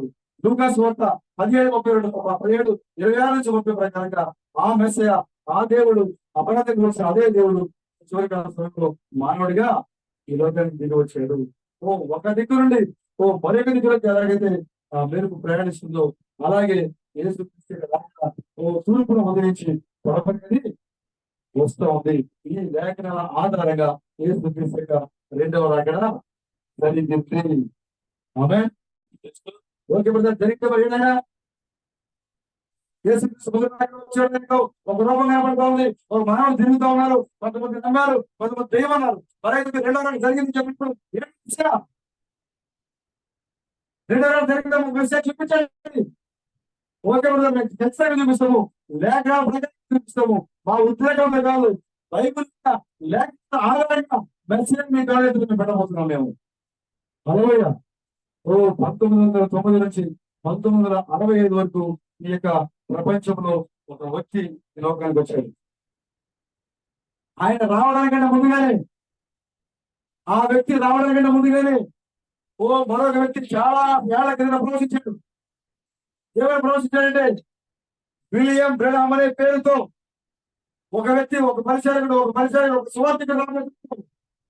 అతను ప్రపంచాన్ని కనిపిస్తాడు. ఒక వ్యక్తి విలియం బ్రెనహాం అనే వ్యక్తి ఈ లోకానికి వచ్చి ఈ ప్రపంచాన్ని కదిలిస్తాడు అని ముందుగానే, ఆయన రావటంతో ముందుగానే ఒక వ్యక్తి ప్రవచించాడు. అతను మామూలుగా సాధారణ ఒక వ్యక్తి బ్రెనహాం యొక్క రాజ్యం ప్రవచించాడు. ఆయన విలియం బ్రెనహాం అనే ఎప్పుడు వచ్చాడంటే 1909 నుంచి 1965 వరకు ఈ భూమి మీద ఉన్నారు. ఆయన 1909లో ఆయన ఎప్పుడైతే ఈ లోకంలో తల్లి గర్భం వచ్చి భూమి మీద చెక్కల ఇంటిలో పుట్టారో అప్పుడు చెక్కల ఇంటి పైకి ఒక నక్షత్ర పూర్ణమి దిగి వచ్చింది, అగ్నిస్తంభం దిగి వచ్చింది. ఆ కిటికీ నుంచి వెలుగు లోపలికి ఆ శిశువు మీదకి వచ్చినాడు. మెస్సీయా వచ్చినప్పుడు, యేసుక్రీస్తు వచ్చినప్పుడు ఏ విధంగా అయితే నక్షత్ర పూర్ణం వచ్చిందో అలాగే ఇప్పుడు ఈ రెండవ రాకడలో తూర్పు దిక్కులో ఉదయించిన ఆ మెస్సీయా పడమర దిక్కు ప్రయాణించినప్పుడు, ఆ పడమర దిక్కులో అమెరికా దేశంలో వచ్చినప్పుడు, అమెరికా దేశంలో ఇండియా రాష్ట్రంలో ఒక చక్కర ఇంటిలో ఒక చిన్న శిశువు జన్మించాడు.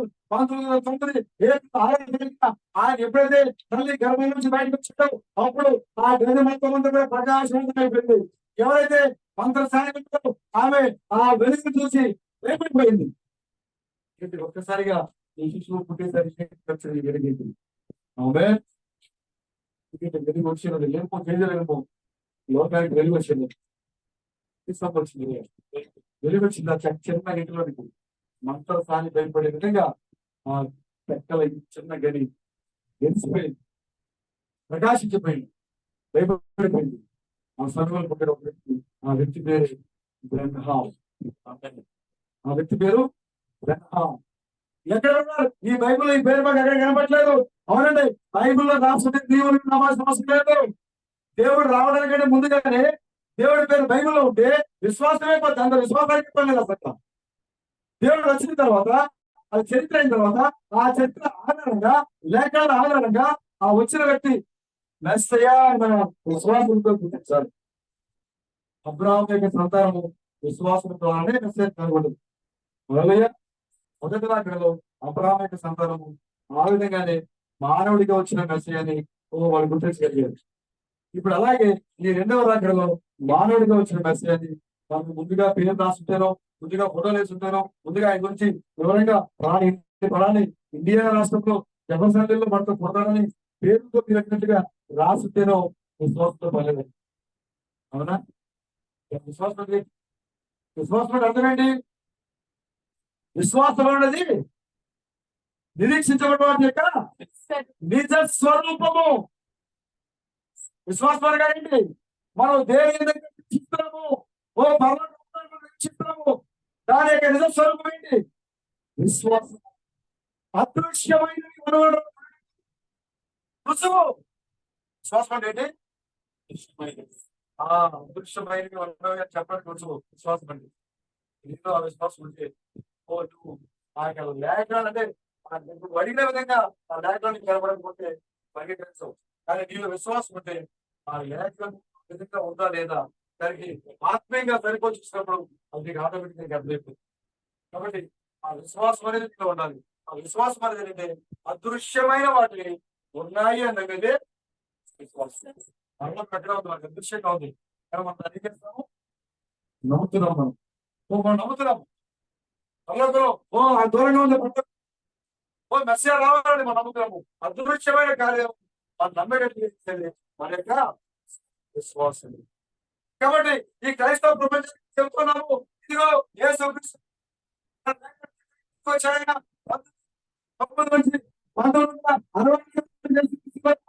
రెండవ రాకడలో ఆ సమయంలో మరలా అమెరికా దేశంలో అదే పరిస్థితి జరిగిందండి. ఆమె మెస్సియాకు సంబంధించిన గుణ లక్షణములు బయలుపరచబడ్డాయి. హల్లెలూయా. యేసుక్రీస్తు ప్రవక్తగా, మెస్సియాగా, మనిషి కుమారుడిగా, దేవుని కుమారుడిగా, దావీదు కుమారుడిగా పిలువబడ్డారు. అలాగే ఇప్పుడు మేము చెబుతున్న ఈ ప్రణామం అనే వ్యక్తి అదే విధంగా పిలువబడ్డాడు. ఆమె ఆయన ఒక్కొక్క సహోదరు చెప్తా ఉంది, ప్రణామం సోదరా, నిన్ను కలుసుకోవడానికి నేను ఏడాది నుంచి చెప్తున్నా. ఏంటంట? నీ అపాయింట్మెంట్ కోసము ఏడాది నుంచి తిరుగుతున్నా. ఈ రోజుల్లో చేస్తున్నప్పుడు నిన్ను కలుసుకోవడం కన్నా ఏం కలుసుకోవడం కన్నా యేసుని కలుసుకోవడం చాలా ఈజీ. సూచనలు మరొక సహోదరు వస్తుంది, ప్రణామం సోదరా, నీ ఫోన్ చూస్తుంటే నాకు తెలిసినట్టు ఏమండి? నీ ఫోన్ చూస్తూ ఉంటే, నీ మాట చూస్తూ ఉంటే నువ్వు అప్పుడప్పుడు ఏం చేస్తావు? నేనే అప్పుడప్పుడు ఒక మాట చూస్తున్నా మధ్యలో ఆ మాట నువ్వు దేశం అనిపిస్తున్నాడు, నువ్వు మెసేజ్ అనిపిస్తున్నాడు.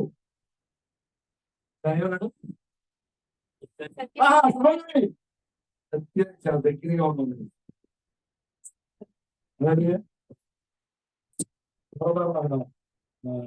రాయనవస్తుంది నా ప్రభు నా దేవుడు బాప్తి సంస్థలు ఎన్నిక పనిచేస్తున్నాను.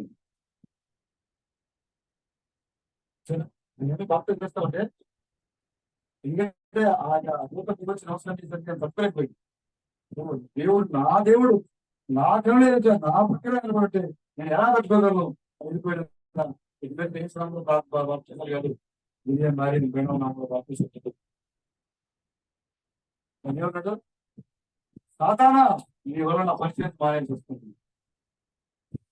సహకరించాలి అవసరం.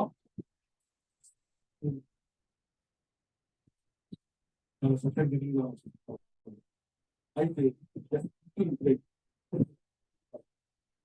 కొంచెం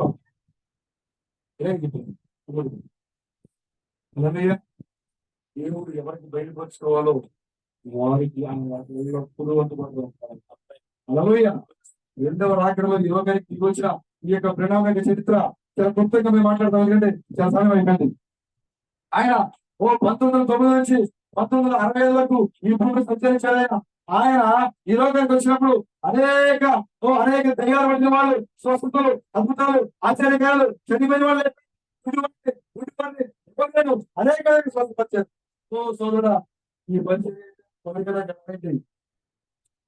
ఈ పరిచర్య అయితే కదా గమనించండి. ఇంత మా పక్కన సెక్షన్ ఉంది, అక్కడ మీరు అడగండి. ఎందుకంటే లేదా వాస్తవం. అయితే నా దేవుడు వచ్చినప్పుడు ఒక కళ్ళు లేని ఒక వ్యక్తిని తీసుకొచ్చినప్పుడు ఆయన హస్తాలు ఆ కళ్ళు ముట్టినప్పుడు అందరి ఎదుట లక్షల మంది ప్రజల ఎదుట కళ్ళు తెరవబడి గెంతులు వేస్తూ బయటపెట్టాడు ఆయన. ఆ జరిగిన అస్పష్టత దేవుడి సంఘాలను చూడలేదు. చూసారా బ్రదర్? చూడలేదు. ఈ సంఘాలు జరిగి స్వస్థ లేదు బ్రదర్.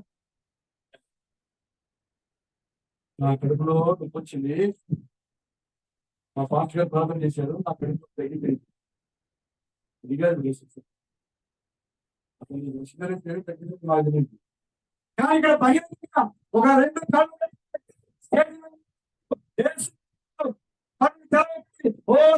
మరలా మిగతా కళ్ళు తెరవబడి రక్షణ వెళ్ళిపోయినా అది కదా దేవుడి కార్యం అంటే. మరలా 2000 సంవత్సరాల మరలా ఎక్కడ ఒక అమెరికా ఒక ఒక వ్యక్తి అక్కడ ఎక్కడో నీకు మూలంగా సోదరుడా, నేను దేశంలో కదా సోదరుడా, నీ దేశంలో జరిగింది, ఇండియాలో జరిగింది. నెహ్రూ ప్రధానిగా ఉన్న సమయంలో ఆయన ఇండియా తీసుకొచ్చారు. ఆ సమయంలో ఆ స్టేజ్ మీదకి ఒక గుడ్డివాడు తీసుకొచ్చారు. అతను గుడ్డివాడు కాదు, ఆయన ఇండియను. ఆ స్టేజ్ మీద ఎవరు? అమెరికన్ అని చెప్తున్నాడు. ఇక్కడ పుట్టుకతో గుడ్డివాడు కాదు, ఇక్కడ ఒక గుడిలో పూజ చేయాలి, ఇక్కడ సూర్య నమస్కారం చేస్తాడు. సూర్య నమస్కారం చేయడం వల్ల ఇతని యొక్క కళ్ళు రోజు ఆ సూర్యుడు చూడడం వల్ల కళ్ళు అయిపోయి పోయింది. కాబట్టి సవాల్ చేస్తున్నాడు అక్కడ ఇండియా గడ్డ మీద సవాల్ చేస్తున్నాడు. ఎవరు? ఇప్పుడు మేము చెప్పే ఆ యొక్క విలియం బ్యారీ ఒక వ్యక్తి, ఒక సాధారణ వ్యక్తి, కొరతగా పిలవబడిన వ్యక్తి, మెస్సీగా పిలవబడిన వ్యక్తి ఇండియా గడ్డ మీద సవాల్ చేస్తున్నాడు. ఇందులో ఈ యొక్క గుడ్డివాడికి మీ దేవుడు తెప్పించుకుంటే నేను నా బోధన పక్కన పెట్టేసి ఈ బోధన చేస్తాను. లేదు, నా దేవుడు ఇస్తాడు, మీరు నాకు బోధన చేస్తాను. ఓ కర్మీర్ పర్వత బలపరుచుంటారు అనుభవించడం రండి. కేంద్రులు, బౌద్ధులు, క్రైస్తవులు ఎవరు రండి ఉంది ఒక్కడ ఎందుకంటే జరుగుతా బ్రదర్. ఎవరైనా గుడ్డివాడికి చూపిగలుగుతారా బ్రదర్? చేయగలుగుతారా? కానీ ఎవరు ముందు అక్కడ మన ఇండియా దేశంలో మన యొక్క గడ్డ మీద తీసుకుపోయినాము. గుడ్డివాడి కలిగినప్పుడు ఓ ప్రభా తెలుగు వారి ప్రార్థించినప్పుడు లక్షల మంది ప్రజలు చూస్తూ ఉన్నాయి కదా ఆమె. అంతేకాదు అతను ఎవరు రాపోయి ఎంతమంది పిల్లలు ఉన్నారు, తన భార్య లాంటిది, ఇంతగా ఉందా, పుట్టిగా ఉందా, నల్లగా ఉందా, ఎర్రగా ఉందా, వారి ఇల్లు ఎంత దూరంలో ఉంది, ఎన్ని రోడ్లు తిరగాలి, వాళ్ళ ఇంటి మీద గేట్ కనరేంటి. అమెరికా దేశం సాపమైన మానవుడు గ్రహం ఇండియా దేశంలోని అడ్రస్ చెప్తున్నాడు. ఎలా సాధ్యం? మెస్సియా కాబట్టి. ఓ ఇప్పుడు మరలా అమెరికా దేశంలో ఓ దేవుడు ఓ యేసుక్రీస్తు ఒకరి ఇప్పుడు యేసుక్రీస్తు పట్టాలంటే తీసుకొచ్చాడు పరమత పట్టుకోవాలని. చూడండి, తెలంగాణ ఈ లోకంలో ఉన్నప్పుడు ఆయన చేతి మీద స్వస్థ ప్రార్థన జరుగుతున్నాగా ఈయన అబద్ధ ప్రవక్త నిరూపించాలని ఒక వ్యక్తి విషయం చెప్పి ముగిస్తారు. చాలా అలసిపోయినట్లు అందరూ కూడా లోపలికి బయటకు చూస్తారు. ఇక్కడ ఉంటారేమో మనం కొన్ని విషయాలు వివరంగా మాట్లాడుకుందాం. అవసరం అయితే లోపల అనుకున్నాము. సో సిస్టమ్ బస్సు మంచిది. మీటింగ్ తర్వాత ఆయన ఎప్పుడు కూడా బలిపడి పంపించేవారు. స్వస్థం పడతారు ఎవరైతే రోజు వాళ్ళ కోసం ప్రార్థన జరిగేది. ఒక చర్చ ప్లేస్ సోదరుడు, క్రీస్తు సంఘం యొక్క సోదరుడు, వాడి స్వస్థలు అమరు. చర్చ ప్లేస్కి వెళ్ళి ఎవరు కూడా దేవుడు ఈ కాలంలో స్వస్థపరుస్తున్నాడు అంటే నమ్మకం కారణం ఎంత నమ్మకం తెలుసా? యేసుక్రీస్తు పరిచర్య స్వస్థం జరుగుతుందండి. గర్వపడ్డాయి గర్వపడ్డా మనం ఏదంటామో అదే చూసుకోండి. స్వస్థత నా దేవుడు కలుగుతాడా? ఎవరైనా కలుగుతాడా? ఈ గుడి భాష ఎందుకంటే యేసు తెలిసినట్లుగా ఈ ఆ తర్వాత 2000 సంవత్సరంలో ఎవరు కూడా పరిచయం చేయలేకపోయారు అపోస్తుల తర్వాత. నేను పిలిచి జరగలేదు. ఈ చిన్న ప్రశ్న కూడా స్పష్టంగా అతను అనుకున్నాడు, ఈ ప్రణామ అబద్ధ ప్రవక్త స్వస్థ జనాలు మాయ చేస్తున్నాడు కదా, ప్రయోజనం దెయ్యబట్టిన వాడినా ఏం చేస్తాడు? ఎప్పుడేం చేస్తాడు? ఆలోచన చదువుతున్నాడు ఆయన. ఎప్పుడేం చేస్తాడు ఆయన? కాబట్టి ఇతను అబద్ధ ప్రవక్త అనే స్టేజ్ మీద చూపించాడు. ఏ స్టేజ్ స్వస్థ చేస్తాడు చెప్తున్నాడో ఆ స్టేజ్ మీదే రెండవ అబద్ధ ప్రవక్త నేను వినిపించాలి అని ఆ ప్రార్థన వరుసలోకి వచ్చాడు. ఎవరతను? సహోదరుడు వచ్చి ఆ వరుస వచ్చిన తర్వాత తగ్గ హృదయం వచ్చిన తర్వాత చెప్పినాడు, లోపల నాకు తగ్గుందండి తగ్గట్లేదు తీసుకోవడానికి చేయదు. జాబ్ చేయడం పరిశుద్ధాత్మ చెప్పింది నేను చేసి నర్సింగ్ చాలా ఆరోగ్యవంతులేదు, ఇతరులు ఏ జబ్బు కూడా లేదని పరిశుద్ధాత్మ చెప్పింది. వెంటనే చెప్పారు, సోదా నువ్వు చాలా ఆరోగ్యంగా ఉన్నావు, రోగం లేదు చెప్పాడు. చెప్పదండి నాకు మీరు లేదంటారంటే ఇదని అందరి ముందు నేను అవమానించాలి, అబద్ధ ప్రవక్త చెప్పాలి. నాకు జబ్బు ఉంది ఆయన చెప్తున్నాడు, లేదు సార్ నాకు జబ్బు లేదండి. లేదు నాకు జబ్బు ఉంది.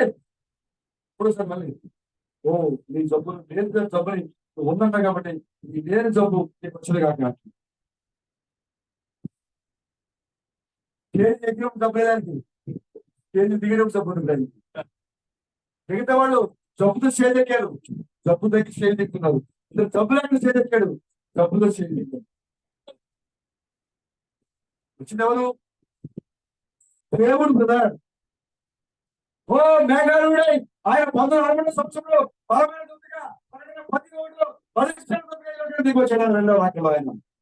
ఓ కాబట్టి ఆయన విజయ పరిచయానికి మేము సాక్షిగా ఉన్నాము. అనేక రంగంలో మేము సాక్షిగా ఉన్నాము. చేస్తా ఉంది ఆయన మెస్సయ్య అనే సూచన రుజువు చూపిస్తూ ఉంది. అనేక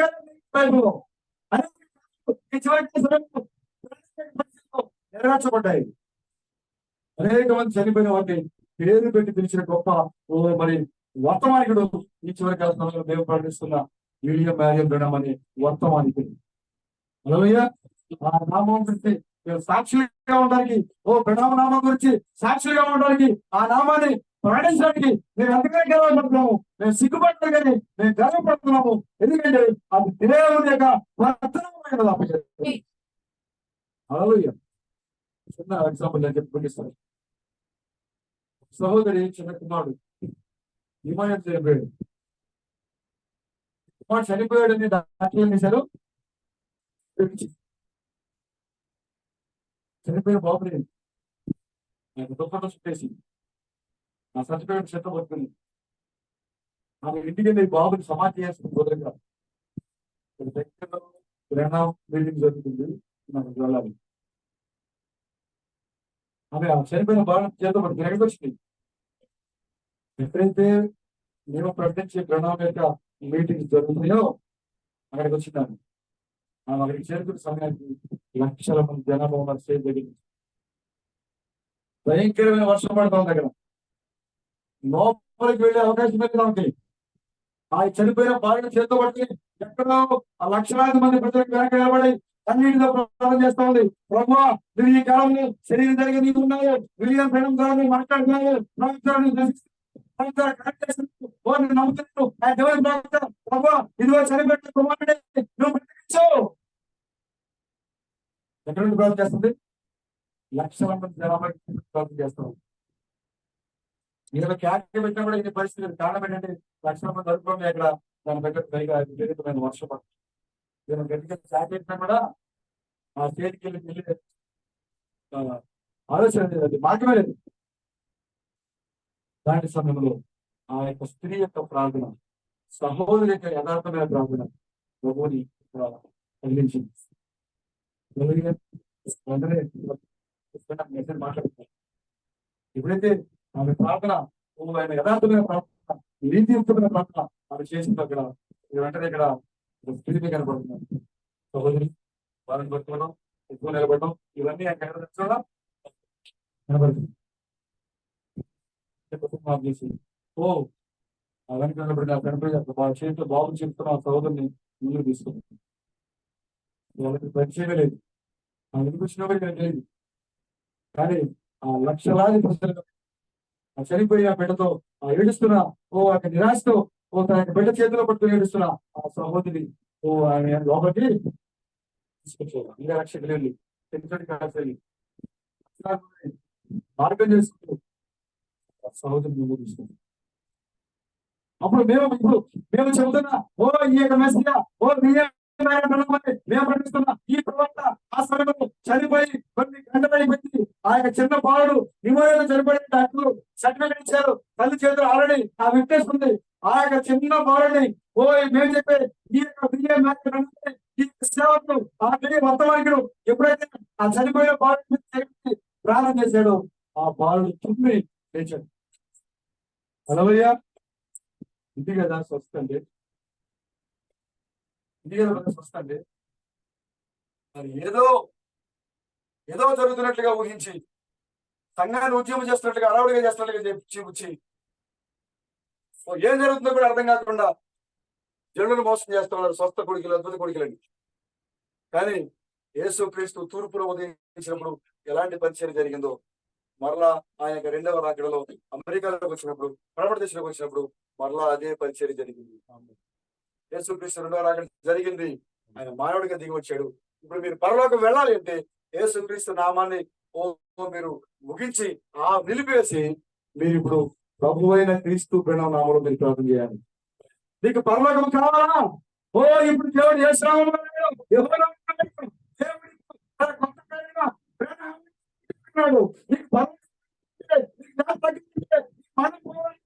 స్వస్థ రావాలంటే, దేవుడిగా దేవుని సన్నిధి కావాలంటే ఇప్పుడు నువ్వు చేయాల్సిన ప్రార్థన నుంచి ప్రభు అయిన ప్రణామంగా తినవాలనుకుంది. ఎవరైతే ప్రణవ నామం మాత్రం ప్రార్థన చేస్తారో వారు మాత్రమే పరలోకానికి వెళ్తారు. ఎందుకంటే దేవుడు తన పేరుని మార్చుకున్నారు. దేవుడు యెహోవారాము దేవుడు పేరును మార్చుకొని యేసుగా పిలువబడ్డారు. యేసుగా పిలువబడిన దేవుడు తన పేరును మార్చుకొని ఈ చివరికాల సమయంలో ప్రకటన 2:15 ప్రకారంగా కొత్త పేరుగా ప్రణామమైన నామంలో దేవుడు ఆరాధించబడుతున్నాడు. క్రైస్తవ సమాజమా, మీకు చివరి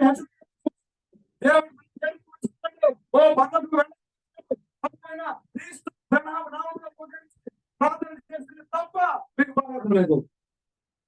కాబట్టి రాత్రికాల సమయంలో ప్రేమ పూర్వకంగా చెప్పుకున్నాము. మీరు ఆరాధించే యేసుక్రీస్తు, మీరు నమ్ముతున్న యేసుక్రీస్తు, మీ విశ్వాసంలో కర్తైన యేసుక్రీస్తు మొదటి శరీరంలో మరొక రూపంలో ఉన్నాడు ఆయన. మీరు ఆయన శరీరాన్ని, ఆ రూపాన్ని మీరు గుర్తించండి. మీరు ఆ నిత్య జీవానికి వారసులు కావాలని నేను కోరుకుంటున్నాము. దేవుడు ఇచ్చిన మాటను దీపించండి. ఆమె ప్రార్థన చేసుకుంటారు. ఈ సమయంలో మా మధ్యలో సహోదరుడు టైటస్ బ్రదర్ ప్రార్థన చేస్తారు.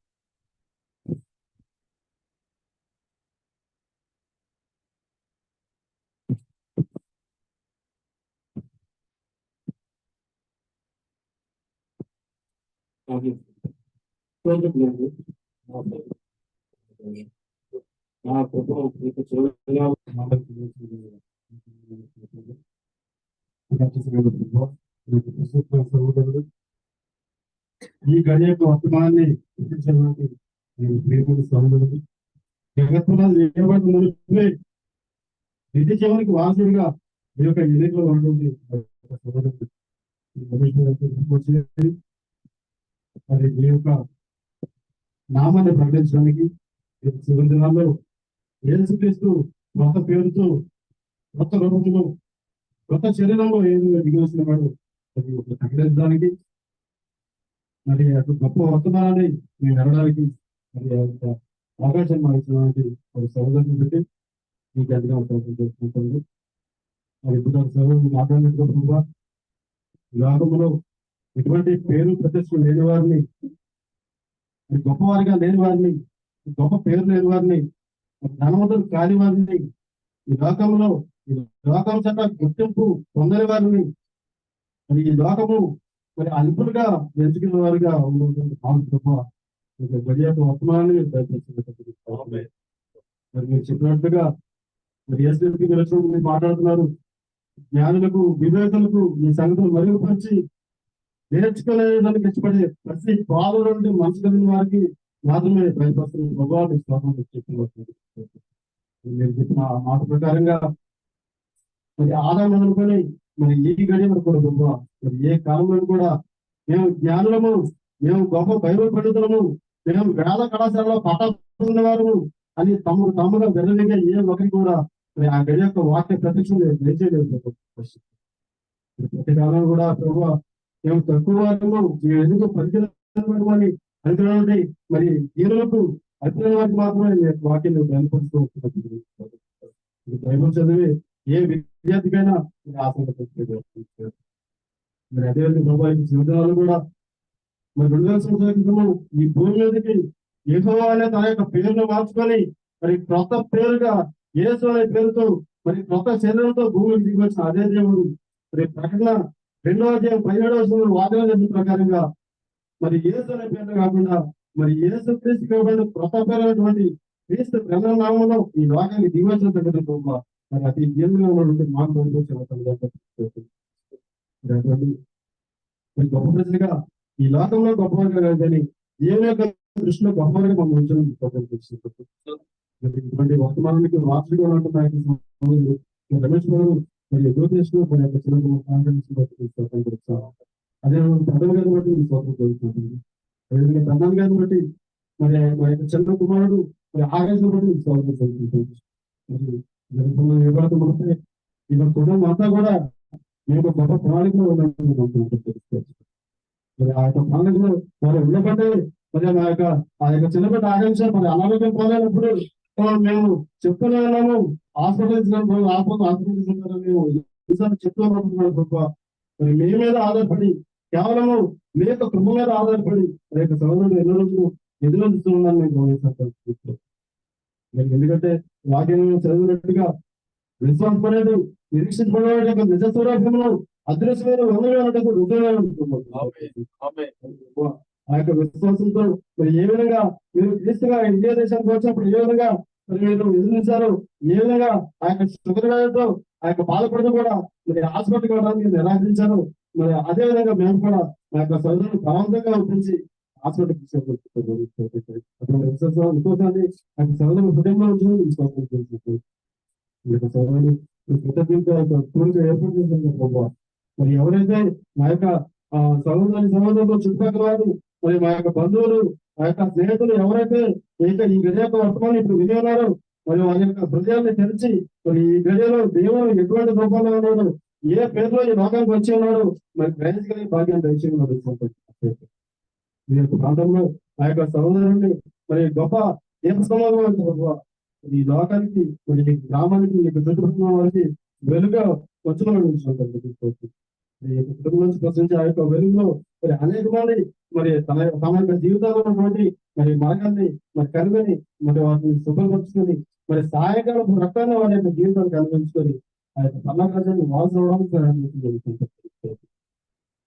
మరింతగా మేము ఆ యొక్క గొప్ప ఎత్తబడిని మేము సమర్పిస్తూ ఉంటాం. గొప్ప మరి ఇంకా ఎవరైనా రావాల్సినట్లయితే, ఎవరైనా ఆ యొక్క గొడవల యొక్క జీవితంలో పేరు ఉన్నవాళ్ళు ఉన్నట్లయితే చివరి వరకు ఎవరైనా రావాల్సి ఉంటుంది. ఆ యొక్క వాక్యాన్ని విన్నటువంటి ప్రతి ఒక్కరు కూడా వారి యొక్క హృదయాలు తెరవబడి ఈ విధంగా బైబిల్లో రాయబడినది కదా, ఎందుకు ఈ విధంగా మనం ఆలోచించలేదు, ఎందుకు యేసుక్రీస్తు తిరిగి పునరుద్ధానం తర్వాత ఆ 3 రోజుల్లోనే మరి ఆ యొక్క శిష్యులు ఆ యొక్క 3.5 సంవత్సరాలు కూడా ఆయన యొక్క శిష్యులు ఎందుకు ఆయన గుర్తించలేదు, ఎందుకు ఆయన మారురూపం ధరించున్నాడు మరి అనే వాళ్ళు ఆలోచించగలిగే భయం తెచ్చుకోవచ్చు. ఆయన ప్రకటన 2:15 చెప్పినటువంటి క్రొత్త పేరు ఏమిటో మరి తెలుసుకోవాలని ఆసక్తి ప్రతి ఒక్క హృదయంలో నింపడానికి ఎవరైతే వాక్యం పట్ల దాహం కలిగి ఉన్నారో వారి యొక్క దాహాన్ని తీరుస్తాను ఆగ్రహిస్తున్నారు. దాహాన్ని ప్రత్యేకంగా గుర్తించి ఈ గడి యొక్క సందేశాన్ని గ్రహించే మాకు రక్షించబడుతుంది. ఈ యొక్క కుటుంబం చుట్టూ ఈ యొక్క కుటుంబము ఈ యొక్క ప్రాంతంలో మీకు గొప్ప సాక్షి సమర్పణ వాళ్ళు ప్రభావ కుటుంబం చుట్టూ మీ యొక్క కావాల్సిన మీరు ఎటువంటి అంధకార సమయం శక్తులు దళాపు సమయం శక్తులు ఇక కుటుంబం కన్నెత్తి కూడా చూడకుండా కాదు కాపాడవాలి.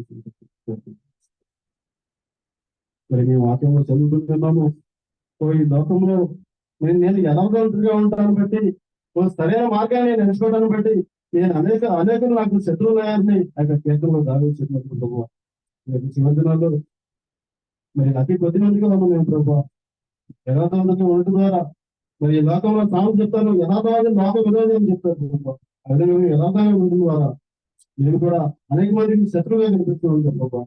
మరి అతి త్వరలో వీళ్ళ నిజమైన దేవుని యొక్క కుమారులు దేవుని యొక్క జగత్ ప్రణాళిక ముందే ఆ యొక్క జీవనంలో రాబడిన పేదటువంటి నిజమైన దేవుని కుమారుని ఈ లోకం గ్రహించుకునే సమయం అతి సమయంలో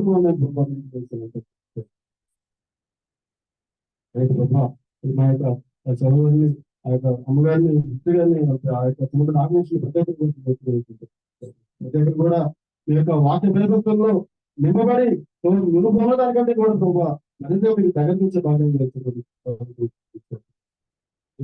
సహోదరి ప్రభావ మరి మరింతగా మీ యొక్క వాక్యంలో పాల్గొన్నట్లుగా మరింతగా మరి ఎటువంటి తలబడ లేకుండా ఎటువంటి సందేహం లేకుండా మధుర విశ్వాసంతో నింపబడి క్రీస్తు ప్రణామే రాజులకు రాజు క్రీస్తు ప్రణామే ప్రభుల ప్రభు గొప్ప సత్యాన్ని ప్రతి ఒక్కరు కూడా పంచుకోవడానికి సహాయం చేస్తున్నారు.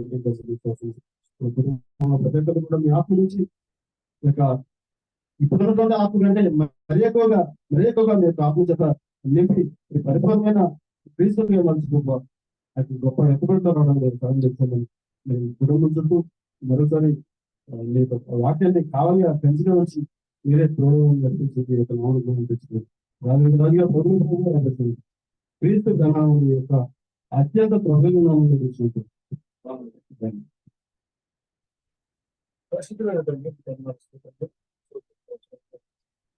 ప్రత్యేక కోరికలో సమకూర్చి ప్రభు మరి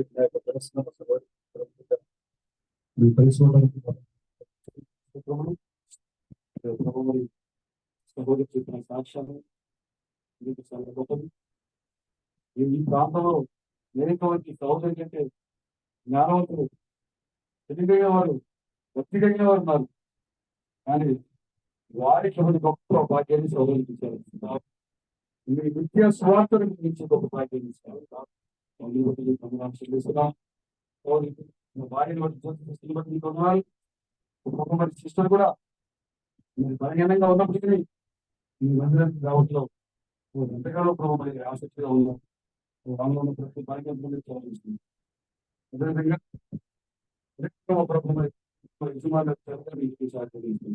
ఆమె కూడా ఆరోగ్య శక్తులు ప్రధాన ప్రతి సాధారణ శక్తులను పర్పస్ సంపూర్ణమైన ఆరోగ్యాన్ని బలాన్ని కుటుంబానికి దయచేస్తారు.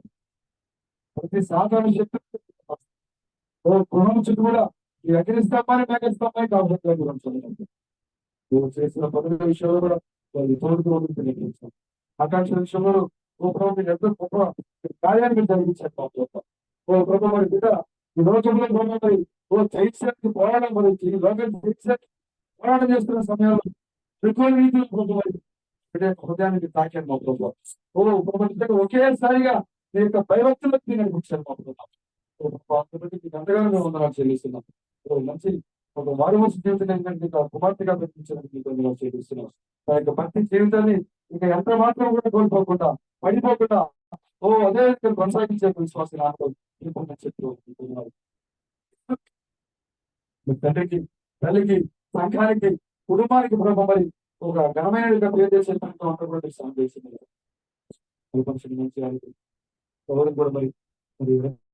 జీవితం ఆశీర్వదించారు. ఈ ప్రాంతంలో నిజంగా ఒక దీపస్తంభముగా మీరు లేవనెత్తారు మా ప్రభుత్వం. అనేక మంది ప్రతినిధించేటువంటి దీపస్తంభంగా మీరు లేవనెత్తారు.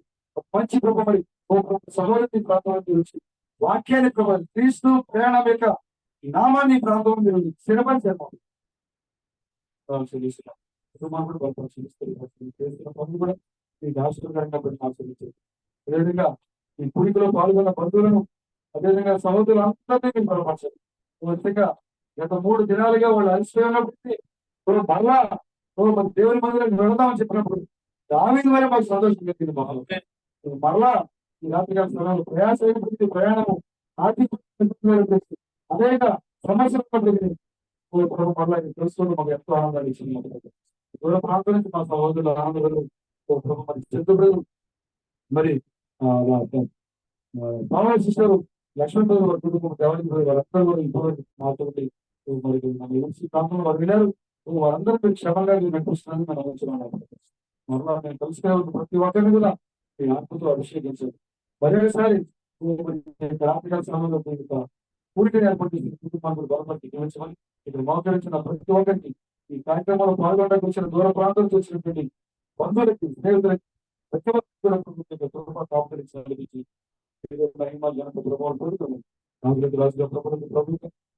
కుమారుడు రాబోతున్నటువంటి మా విమోచన క్రీస్తు ప్రణామం చేసి నామంలో ఈ ప్రార్థన ఇచ్చిన మా